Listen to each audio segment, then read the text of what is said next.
ቅዱሳን ሰላም ለእናንተ ይሁን። ባለፈው ሳምንት ተራራን የሚንድ እምነት በሚል ጀምሬ ሀሳቡን አልጨረስኩትም።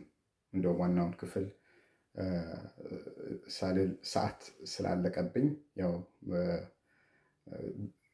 ከ17 ደቂቃ እንዳይበልጥ ብዙ ጥላለሁኝ እና በዛ ምክንያት ቆርጬዋለሁኝ። ያንን አሁን ክፍል 2 ተራራን የሚንድ እምነት በሚል ያንን አስረዳችኋለሁኝ። እግዚአብሔር የተመሰገነ ይሁን። ሁላችሁንም እንግዲህ አስተውላችሁ ትሰሙኛላችሁ። ባለፈው የተመለከትነው የአብርሃም እምነት ምንም የማይለዋወጥ የማይበገር እምነት እንደሆነ ተመልክተናል። እንደገና ደግሞ ያቺ ከነቢያት ወገን የሆነችው ሴት በእምነት እንዴት ልጆቿን ከባለ ዕዳዎች እንዳስመለጠች ተመልክተናል።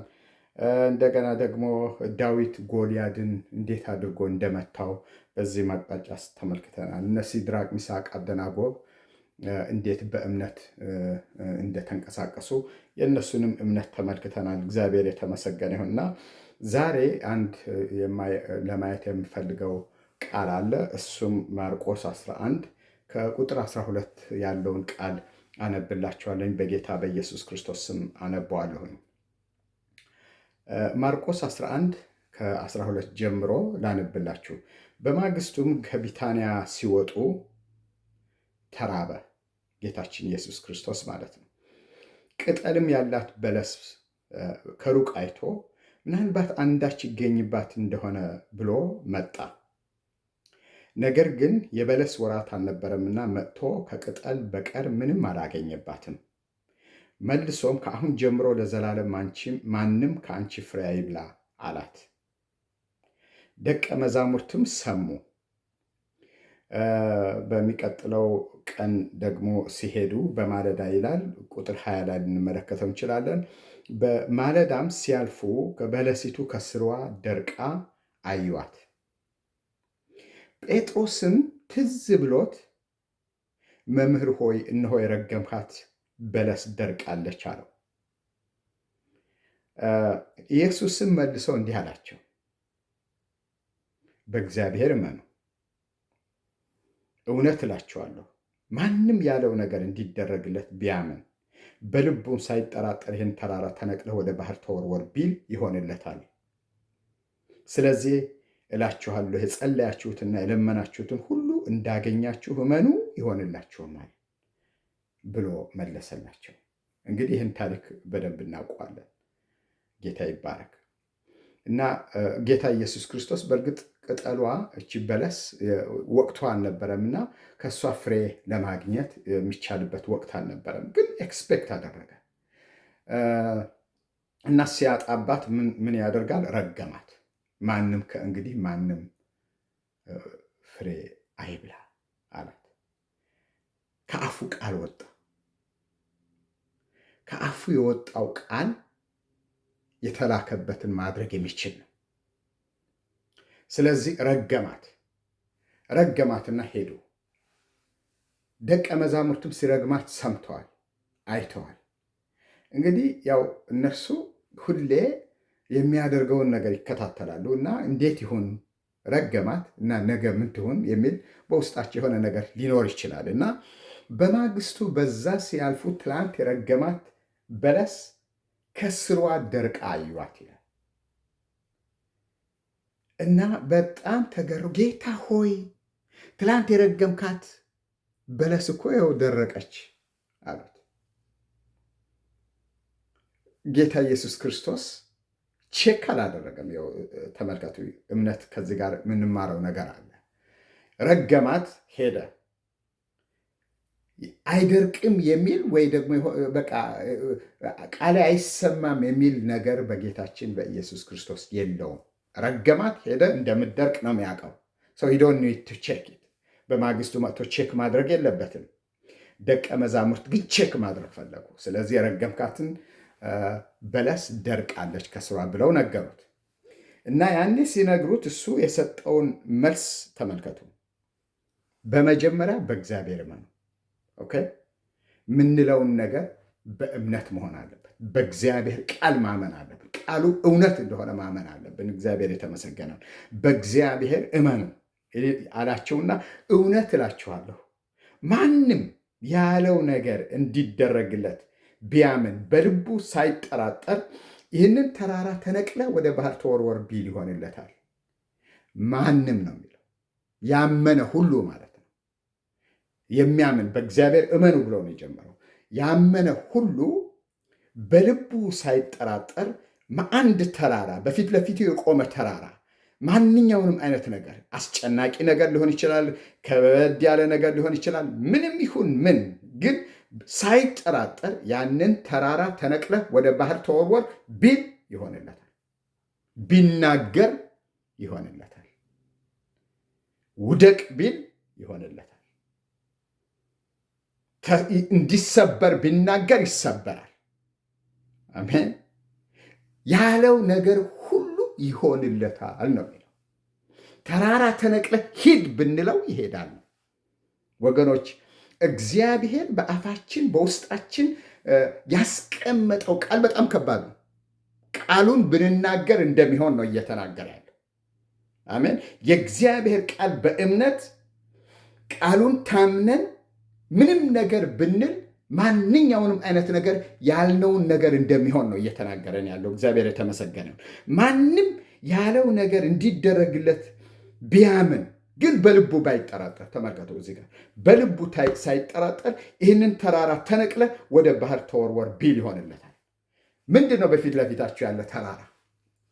በሽታ ይሁን ካንሰር ይሁን ማንኛውንም ደዌ ይሁን ጉስቁልና ይሁን ምንም ይሁን ምን ግን በእግዚአብሔር ቃል ይዘን የእግዚአብሔርን ቃል ይዘን አንተ ተራራ በጌታ በኢየሱስ ክርስቶስም ከፊቴ ተወርወር፣ ተወገድ፣ ሂድ ብንለው ይሄዳል ነው እያለን ያለው። እናምናለን ወይ? በእግዚአብሔር እመኑ፣ በቃሉ እመኑ። አሜን። እግዚአብሔር በቃሉ ነው የምናምነው። ቃሉ ማለት እግዚአብሔር ነው። ይህ በእጃችን ያለ መጽሐፍ ቅዱስ እግዚአብሔር ራሱ በዛ አይነት መልክ ሆኖ ለእኛ የቀረበ ነው። አሜን። ወረቀት ብቻ አይደለም፣ ፊደል ብቻ አይደለም፣ ሕይወት ነው፣ ቃል ነው፣ እግዚአብሔር ነው፣ ኢየሱስ ነው፣ መንፈስ ቅዱስ ነው። እግዚአብሔር የተመሰገነው። በዛ ውስጥ ያለውን ቃል አውጥተን መዘን በፊት ለፊታችን የቆመ ማንኛውንም አይነት ተራራ፣ ማንኛውንም አይነት ጨለማ፣ ማንኛውንም አይነት ጉልበታ ሂድ ብንለው ይሄዳል ነው እያለን ያለው። አሜን። ቃሉን አምነን በቃሉ ታምነን ተደግፈን ብንል ይሆን ተነቅለህ ወደ ባህር ተወርወር ቢል ይሆንለታል። ጌታ ነው ያለው። ማንም አላለም። ፓስተራችሁ አላለም። እኔ ያላልኩ ቃሉ ነው ያለው። እግዚአብሔር የተመሰገነ ነው። ቃሉን ስንል ይሆናል። ግን ምን መሆን አለበት? በእግዚአብሔር ቃል ማመን አለብን። በእግዚአብሔር ማመን አለብን። በልባችን ጥርጣሬ መኖር የለበት። ይሄ ይሁን አይሆን። ደቀ መዛሙርት እኮ በኔክስት ዴይ ቼክ ያደረጉት ከሆነ ችግር ስላለ ነው አይደል? ከረገማት በኋላ ከጌታ አፍ የወጣውን ቃል እንደሚሆን 100% ቢሆኑ ቼክ ማድረግም አያስፈልጋቸውም። ኢየሱስ ጌታ ነው። ከዛ ደግሞ በጣም የሚገርም የጸሎት ፕሪንሲፕል ደግሞ ይናገራል። ስለዚህ እላችኋለሁ ይላል። በደንብ አስተውሉ። ቁጥር 24 ላይ ማርቆስ 11 ቁጥር 24 ስለዚህ እላችኋል የጸለያችሁትና የለመናችሁትን ሁሉ እንዳገኛችሁት እመኑ ይሆንላችሁማል። ጸሎት ቅዱሳን፣ እኔ የጸሎትም ሰው ነኝ። እግዚአብሔር የተመሰገነ ይሁን። ጸሎት ማለት በቃ ቃሉን መናገር ነው። ፍላጎትን መናገር አይደለም። ጸሎት ማለት ምኞትን መናገር አይደለም። ጸሎት ማለት የእግዚአብሔርን ቃል በጌታ በኢየሱስ ክርስቶስ መናገር ነው።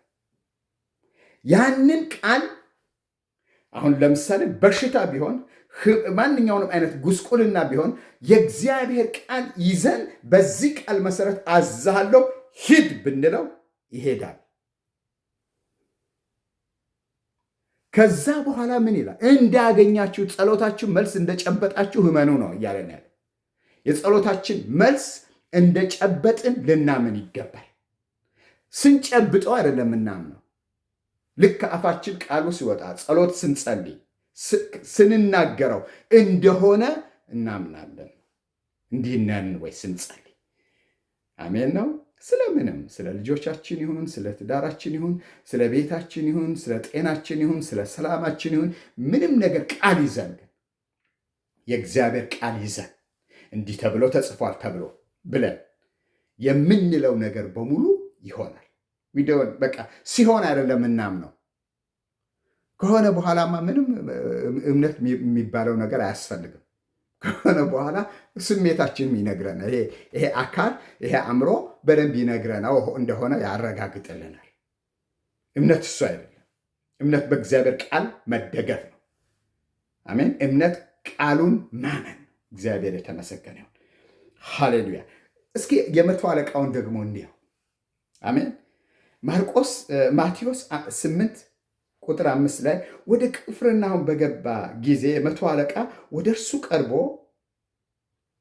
ጌታ ሆይ ብላቴናዬ ሽባ ሆኖ እጅግ እየተሰቃየ በቤት ተኝቷል ብሎ ለመነው ለጌታ። ኢየሱስም እኔ መጥቼ እፈውሰዋለሁ አለው።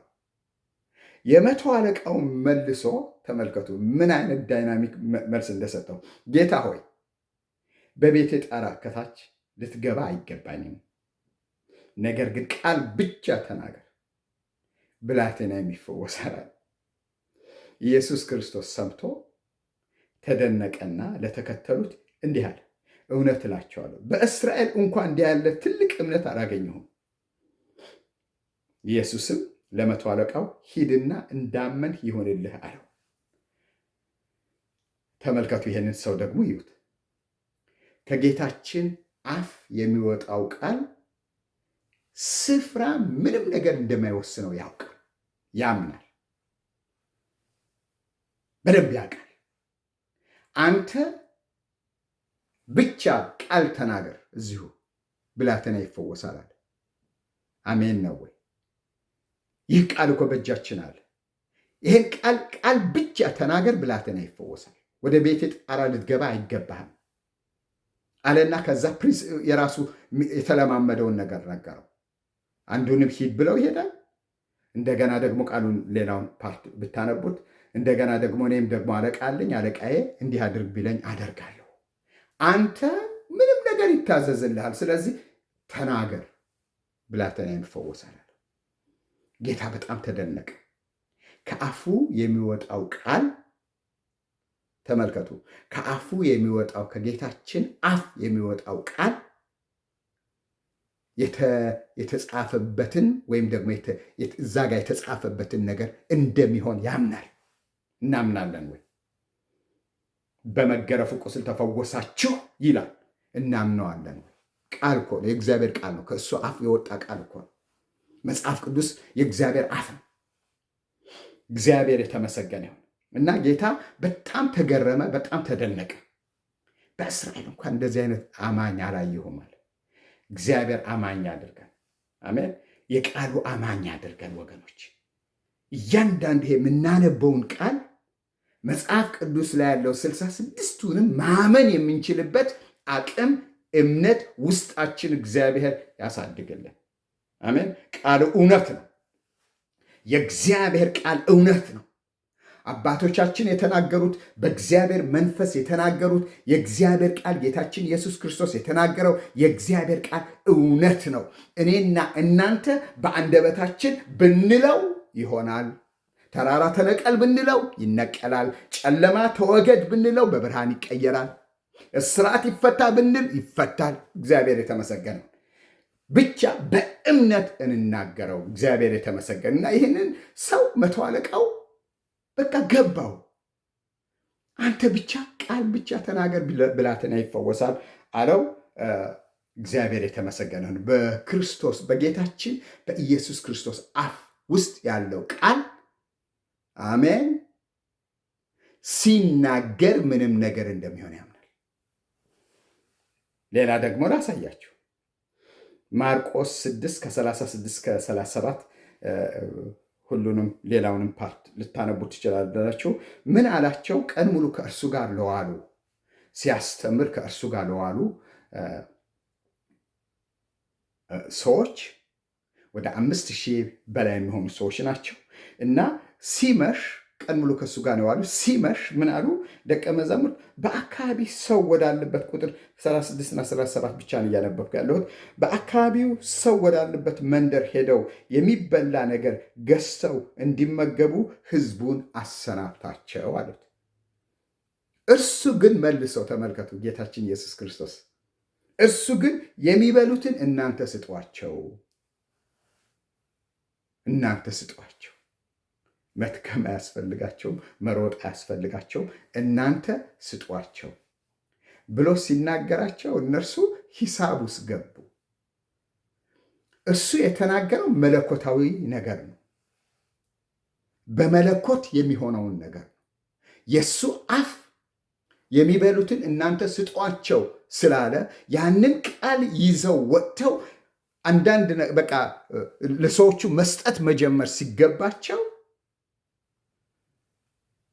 ምንም ነገር የለም፣ ይህን ህዝብ በምን ያህል ገንዘብ አውጥተን ብንገዛ ይህን መቀለብ እንችላለን ብለው በዚህ በ5ቱ የስሜት ህዋሳቶቻቸውን መዝነው መልስ ሰጡት። ምን አለ አጠገባችኋል? 2 ዓሣና 5 እንጀራ አምጡት ወደ እኔ ያለ፣ ባረከውና ስጧቸዋል። እግዚአብሔር የተመሰገነ። ከእግዚአብሔር አፍ የሚወጣው ቃል ምንም ነገር ማድረግ ይችላል። እግዚአብሔር የተመሰገነ። እንዲህ እንድናምን ጌታ ይርዳን፣ ቅዱሳን ከኔም ጭምር አሜን። እግዚአብሔር እኔንም ይርዳ፣ እናንተንም ይርዳ። ይህ የምናነበው የእግዚአብሔር ቃል መለኮት ነው። የተጻፈበትን ሁሉ መሆን የሚችል ነው። ጌታችን ኢየሱስ ክርስቶስ ከአፉ የወጣውን ቃል በሙሉ መሆን የሚችል ነው። ስለዚህ ከዛ በኋላ ስጡ አላቸው። እንግዲህ ተመልከቱ፣ ከዛ በኮ ተአምር ነው አይደለ? ለዛ ሁሉ የሚሆን ቅርጫት የለም። በቃ እነዛን ቅርጫት ጀስት 2 ዓሣና 5 እንጀራውን ይዘው ማደል ጀመሩ። በዚህ ተአምር እኮ እነርሱም ተካፍለዋል። ጌታን እኮ አምነውት ነው መስጠት ጀመሩ። ዱፕሊኬትድ የሆነ እየተባዛ እግዚአብሔር የተመሰገነ ይሁን። አሜን ነው ቅዱሳን። ጌታ ስሙ ብሩክ ይሁን። በዛ ተአምራት ውስጥ እነሱም ቢሆን ተካፋዮች ናቸው አይደል? ተካፋዮች ናቸው። አምነውን ይሄንን ዲስትሪቢዩት ማድረግ የጀመሩት 2 ዓሣና 5 እንጀራ ለ5,000 ሕዝብ ቀልበው ስንት ቅርጫት ነው የተረፈው? 12 አይደል? እግዚአብሔር የተመሰገነ ይሁን። ጌታ በእውነት እንድንታመነው ቃሉ እንድንታመን ጌታ ይርዳን። እናንተንም ይርዳችሁ፣ እኔንም ይርዳን። አሁንም ሰዓቴ እንግዲህ ከይቅርታ ጋር 18 ደቂቃ ሆነ። ግን አንድ ቃል ብቻ ልገራችሁ። ይህን አሁን ቁጥር 3ም ልቀጥል ይችላለሁኝ። በማቴዎስ 14 ቁጥር 28 ላይ ጴጥሮስም ጌታ ሆይ አንተስ ከሆን በውሃው ላይ እንድራመድ ወደ አንተ እንድመጣ አዘዘኛል። ተመልከቱ፣ ጌታችን ኢየሱስ ክርስቶስ በውሃ እየተራመደን እየመጣ ያለውና አንተስ ከሆንክ እዘዘኛለሁ። ምንም ነገር ቢያዝ እንደሚሆን ያውቃል። ድልድይ አይሰራለትም፣ ምንም አይልለትም። ግን ልክ ያ ቃል ከአፉ ሲወጣ ያንን ቃል ይዞ በውሃ መራመድ ጀመረ። አሜን። ጴጥሮስ በውሃ መራመድ ጀመረ። በውሃ ማንም አይራመድም። ቃሉ ግን እንደሚያራምድ አውቀዋል። ከአፉ የሚወጣውን ቃል ና የሚለውን ቃል ያ ቃል ና የምትለዋ ያቺ ቃል በቃ እንደ ድልድይ እንደ ምንም ነገር ሆኖ እንደሚያራምደው አመነ እና ወክ አደረገ። ነገር ግን በመካከል ደግሞ ዙሪያ ያለውን ነገር ከበደው። በቃ ወጀቡ ምናምኑ ሲያይ ደግሞ ጌታ ሆይ እርዳኝ ማለት ጀመረ። ግን ረዳው፣ አብሮ ወክ አደረጉ። እግዚአብሔር የተመሰገነ ጌታ ይባርካችሁ። አሜን። እግዚአብሔር የተመሰገነ ይሁን። ፕሊስ አሁንም እቀጥላለሁ። ውስጤ በጣም እያደገ ነው ይሄን ነገር። ጌታ ስሙ ብሩኩን። ይሄን እንግዲህ ፓርት 3 መቀጠል አለብኝ፣ ምክንያቱም አልጨረስኩትም። እና ፕሊስ ላይክ ማድረግ፣ ሼር ማድረግ፣ ሰብስክራይብ ማድረግ አትርሱ። ይሄ ያበረታል። በጣም አይቼዋለሁ፣ ያበረታል። አድርጉ። እንደገና ደግሞ ሌሎችንም ሰብስክራይብ እንዲያደርጉ ንገሯቸው። እግዚአብሔር ይባርካችሁ። በሚቀጥለው ደግሞ ይሄንኑ እናገርና ከዛ የእምነት ጸሎት በህይወታችሁ ላይ እንዲለቀቅ ደግሞ እጸልያለሁ። ጌታ ይባርካችሁ። አሜን።